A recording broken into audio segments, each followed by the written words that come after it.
This is Photizo. Hello, my name is Lemoshe. I want to welcome you to Photizo. It's a platform where I share God's word to edify, to encourage, and to strengthen people. I believe that other episodes you've watched till now have been a tremendous blessing to you. If it has, then the onus is on you to share, to click on and subscribe, and then have the notification button so that when I come up, you can actually, be notified. Today I just want to strengthen your heart and strengthen your resolve. And I want to call it, do not yield to pressure. Do not yield to pressure. You see, life generally puts pressure on people.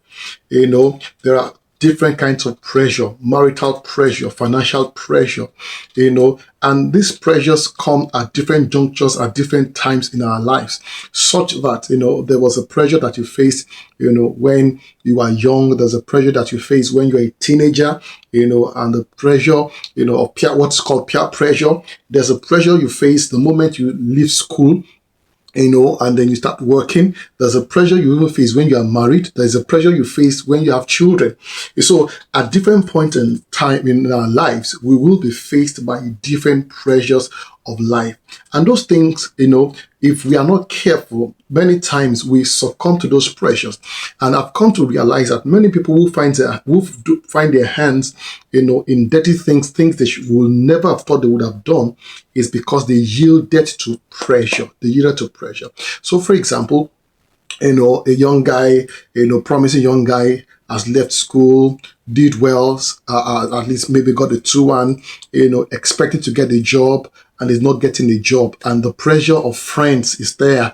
You see your friends who you left school together, they are doing well, they have cars, they are settling down, and they are virtually, advancing. And then you are there, nothing is happening to you.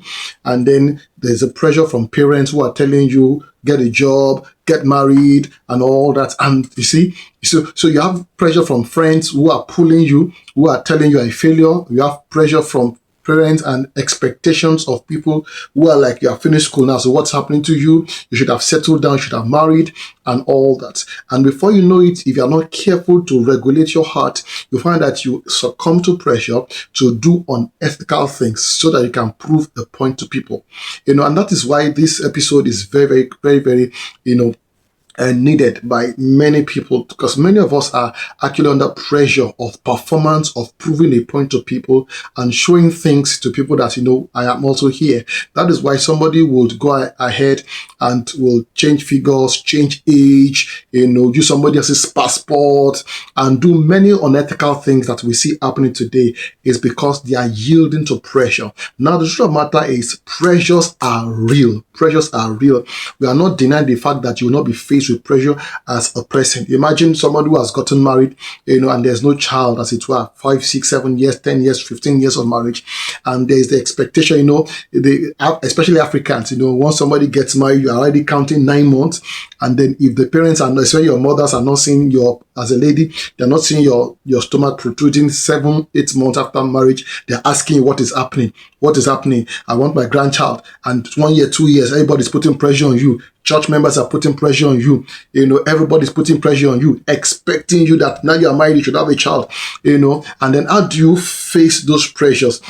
Places that should actually offer you and be your buffer zone now becomes the place where you actually experience the bulk of the pressure. You are 35 as a lady, and then you are not yet married, and everybody's putting undue pressure on you. Go and bring your husband, go and do this and all that. Even in church, everywhere, everybody's asking you what is happening. You're a young chap, everybody's asking you, where's your car, where's your ride, where's your babe, where's your house? And then you are living in a downtown area, everybody asking why you're not living in this kind of upbeat place and all that. So those things are actually real, and you cannot stop those pressures from coming. The only thing you can do is to control your heart. Say, child of God, if you do not have that control factor over your heart, and that control will come by the help of the Holy Spirit, you will one day yield to pressure. So I've seen people who have yielded to pressure of trying unethical things. So somebody says, you know what, for you to have a child, you can have to do this, you have to do that, you have to do this. For you to have a job, you have to change your age, you have to change figures. Sometimes as a lady, you might have to sleep with the boss. The pressure of you meeting target at work. They say go and bring so billions of naira or billions of pounds or millions of pounds to keep your job. And then somebody saying, the only way I can get you that stuff is if I sleep with you, if you meet me in this hotel, and all that. If you don't have control over your heart, you will find yourselves, bending your rules and doing unethical things. Why? You need to keep up and meet up with the expectations of people concerning you.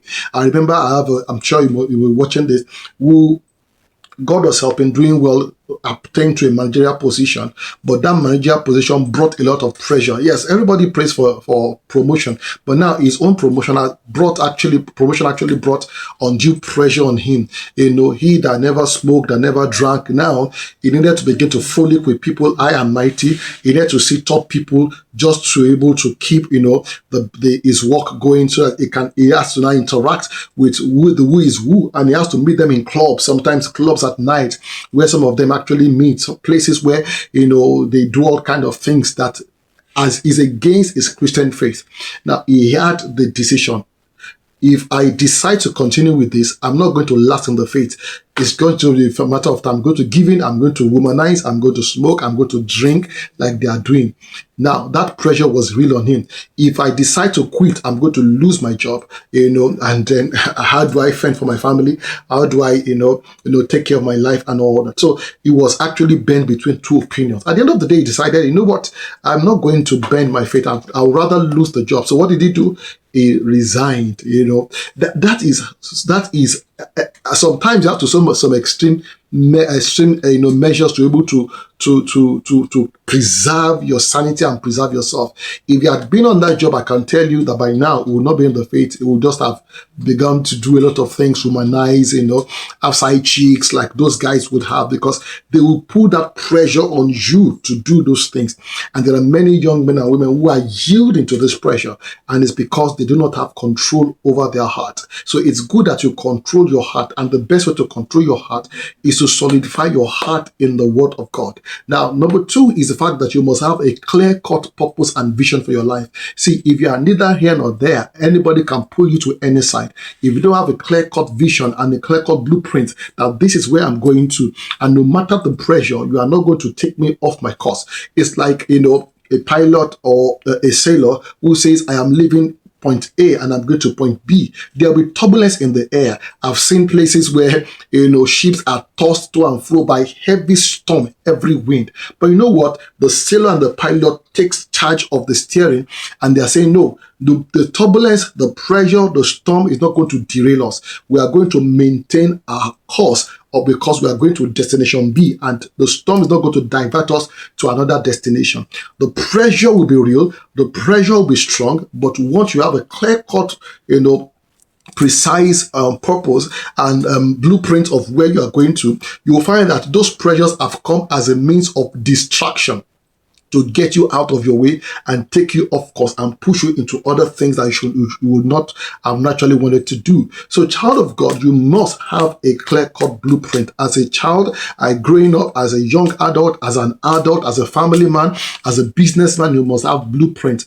And number three is the fact that you must have clear-cut, what I call structures that underpins your values. So you must have values, and you must have structures that underpins your value. So for example, you have the value of integrity, that no matter what, I will actually preserve my integrity rather than yield to the pressure of trying to do unethical things. So we've seen an example in Joseph, who was under the pressure, to sleep with his master's wife. A young man would have just done that, because what it will mean in the natural is that, you'll be liked more. Potiphar already loved him. He'll be loved more by the woman, and then favored by the woman and all that. But beyond that, there's nothing else to get from Potiphar's wife. But the true problem is that one day, there's no way you can do things like that and keep it for long. One day, it will be made known to Potiphar, and he will know that you are already sleeping and frolicking with his wife, and it's going to come with punishment. So what did he do? He refused the pressure that came from Potiphar's wife. Did it lead him to a good place, as it were? No, it led him to prison, because he was lied upon that he tried to sleep with her, which never never happened. But you know what? Because he decided to stand for God, then God decided to show up. Even though he was thrown into prison and it was a military confinement, it was confined in prison, but God still gave him favor. And then within 2 years, God brought him out and made him a prime minister, and he became a ruler even over Potiphar and his wife. So you will see that standing for God always leads to a better outcome. You might go through some momentary challenge, some momentary difficulty. It is for a moment, but at the end of the day, when God sees that you are standing for him, it's going to lead you, because it's going to show up for you. We also have the example of the 3 Hebrew boys who the king mounted pressure on them to bow down to his statue. But this guy said, no, we are not going to bow. And the king said, you are going to burn, I'm going to burn you. As well as they had to increase the intensity that he burnt the people that brought them. But you know what? God showed up. You see, when you stand for God and stand for the values that go along with your Christian faith, you see that God will always stand up and show up for you at the nick of time. So you will see that these people refused to bow to the pressure of the king. And Daniel also stood out. He refused to bow to the pressure that actually took away some of his mates. When they saw the king's delicacy, it looks like wow. And if you look at it in the context of today, you'll find that it means that, you see, when you are given the privilege to come into a place of power and opulence, the things that come with it, there are ladies, there's money, there's everything that makes life, that brings pleasure. But this guy said, no, we are Nazarenes. We are dedicated to God. We have been separated unto God. And because of that, we are not going to partake of what comes from the king's table. And even though it meant that, no, at the end of the day, if you present to the king, you don't look good like other people are looking good, then blame is going to be on us. But you know what? God showed up. After they tested for 10 days, they were better than the other people, and then when they appeared for the king, they were 10 times better. So you will see that you're not the first person to face the pressure. Moses faced pressure, Joseph faced pressure, even Abraham, our father of faith, faced pressure. So you will see, Daniel, his colleagues, everybody at different point in life will face one pressure or the other. It can come in different formats.